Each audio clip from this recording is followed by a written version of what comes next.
Good day, Deep in Word family. Welcome to day 102 of our Bible study review. Today we're going through chapters 10 through 12 of 1 Kings. In chapter 10, we see that the Queen of Sheba comes to make her way to go see King Solomon. She's heard of this man's wisdom, she's heard of his splendor, and she wants to see for herself if it's true. So the Queen of Sheba, she made her way to Jerusalem and she asked King Solomon all sorts of questions. And it says that none of her questions were left unanswered. His wisdom was beyond anything that she imagined. And most people don't think about how marvelous this was back in the day, because we live in a day and age of information. If we want to know something, we just easily look upon the internet, or we have libraries. But a book back then was worth thousands of dollars because they did not have printed press. Books or scrolls were done by the hands of scribes, and this was a long, tedious process. But back then, if someone exemplified wisdom like King Solomon, they knew it was supernatural. They knew it came from Yeshua Elohim,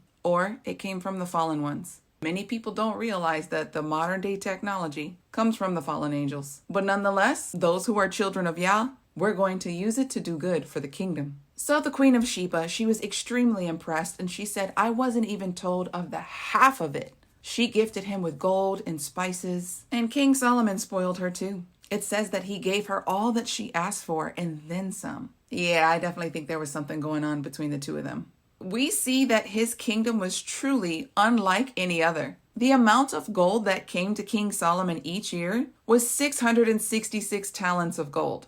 Yes, that number is very suspicious, but it also says that all of the surrounding kingdoms, they came to hear of his wisdom, and no one came empty-handed. They brought spices, gold, silver. Silver was not really of value back then because everything he had, the cups that he drank from, they were gold. So silver was made to be like a copper penny. So chapter 10 ends on a glorious note, but chapter 11 opens up and it's very tragic. We start to see the fall of King Solomon. King Solomon's lust for women gets out of control. He has 700 wives, and they're all foreign women, and they all serve foreign gods, which we know are demons. And he has 300 concubines. And it says that he started to follow after their gods. He would build altars for them. So essentially, he was opening up portals. So Yahuwah grew angry with him, and this is his response to Solomon's apostasy. Let's read verses 11 through 13. Therefore Yahuwah said to Solomon, since you have done this and have not kept my covenant and my statutes, which I commanded you, I will surely take the kingdom from you and give it to your servant. I will not do this in your lifetime for your father David's sake, but I will tear it out of the hand of your son. However, I will not take the whole kingdom away, but will preserve one tribe for your son, for David my servant's sake, and for the sake of Jerusalem, which I chose. After this, it says that Yahuwah himself stirs up rebellion against Solomon. Hadad, an Edomite, and then another man who fled from the land of Zobah, who settled in Damascus. It says that these two adversaries pressed against Israel all of the days of King Solomon. But we see a third adversary. It's really the one that Yahuwah spoke of. Jeroboam, who was the servant of King Solomon. He's from the house of Joseph, from the tribe of Ephraim. Before Jeroboam's rebellion against King Solomon, Solomon saw just how industrious he was, so he placed him over the labor force over all of Joseph's house, Ephraim and Manasseh. So let's see the words of Yahuwah start to come into play. Let's start reading from verse 29. At that time, when Jeroboam went out of Jerusalem, the prophet Ahijah found him along the way, and he dressed himself in a new garment, and the two of them were alone in one field. Ahijah took off the garment, and he tore it into 12 pieces. And he said to Jeroboam, take 10 pieces, for thus says Yahuwah, the Elohim of Israel, see, I will tear the kingdom out of the hand of Solomon, and will give 10 tribes to you. Then the prophet Ahijah continues to tell Jeroboam that all of the kingdom will not be lost to Solomon, that he will leave one tribe to them, the tribe of Judah. So the prophet continues to tell Jeroboam the words of Yahuwah. And he says the reason why I'm tearing the kingdom out of Solomon's hands is because of his apostasy. He went to go serve other gods. He tells him, but if you remain faithful to my statutes and my covenants, I will build a sure house for you, and you will rule over the tribes of Israel, and I will make your house like the house of David. He says, I will afflict the house of David, but not forever. After this, it says that King Solomon sought to kill Jeroboam. So Jeroboam fled to Egypt until the death of Solomon.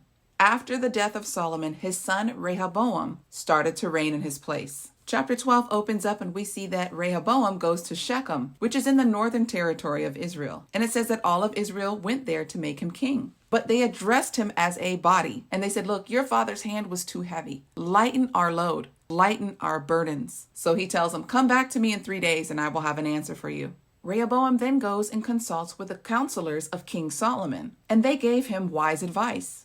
Then he went to the younger men, and the younger men advised him to place heavier burdens on the people to keep them in check. And so when Israel came back after the 3 days, he told them, I will make your burdens heavier. And all of Israel fled to their tents, and they said, we do not have a portion in David. Then Rehoboam sends out his slave master to keep all of Israel in check, and all of Israel put their hands to this man and killed him. They were like, we're not standing for this. You're not about to put us under slave labor. After this, Rehoboam, he fled back to Jerusalem. He knew that the heart of Israel, the 10 northern tribes, was not with him.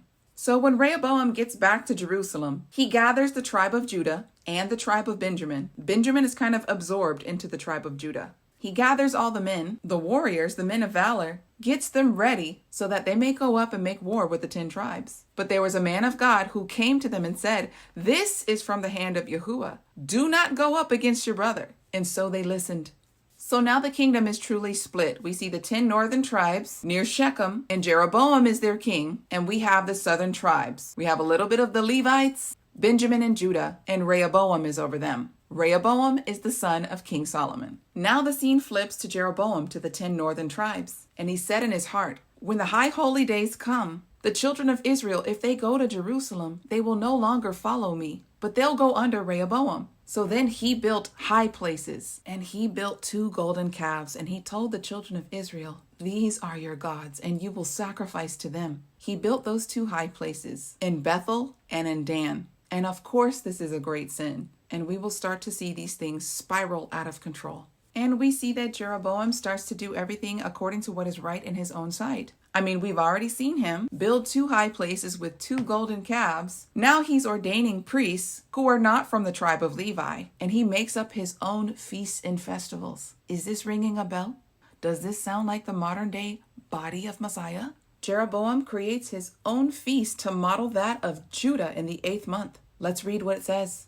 A holiday he imagined in his own heart, and ordained a feast for the children of Israel, and sacrificed on the altar and burned incense. This is the sin of modern day churchianity, forsaking the true biblical holy days in the Bible, and going along with Christmas, Easter, all other holidays or holy days that are not from the Father. If this is your first time hearing this, then this may cause offense to your flesh. But maybe you should start to ask yourself some questions. Because our Yahuwah Elohim has 7 days in creation. He has 7 biblical holy days, and they all point to the first and second coming of Messiah. All other holy days, they're not holy unto Yah. They come from somewhere else. From here on out, we will see from the northern kingdom and the southern kingdom, back and forth, how it's really hard to find a good king. A king who is truly after the commandments and the statutes of Yahuwah. The great falling away started with Solomon. I highly recommend that you take a sheet of paper, draw a line in the middle of it, and up top put the northern kingdom, and on the bottom put the southern kingdom. Start to write the names of the kings and see what scripture says, whether they're a good king or a bad king. Most Christians stop reading their Bibles at this point, so they don't understand or have the full revelation about the kingdom, about what the disciples were truly anticipating from Messiah's arrival. They were ready for him to unite this divided kingdom on his first visitation. But this won't happen until his second visitation. Deep in Word family, that's all that I have for you today. Until tomorrow, Yah bless.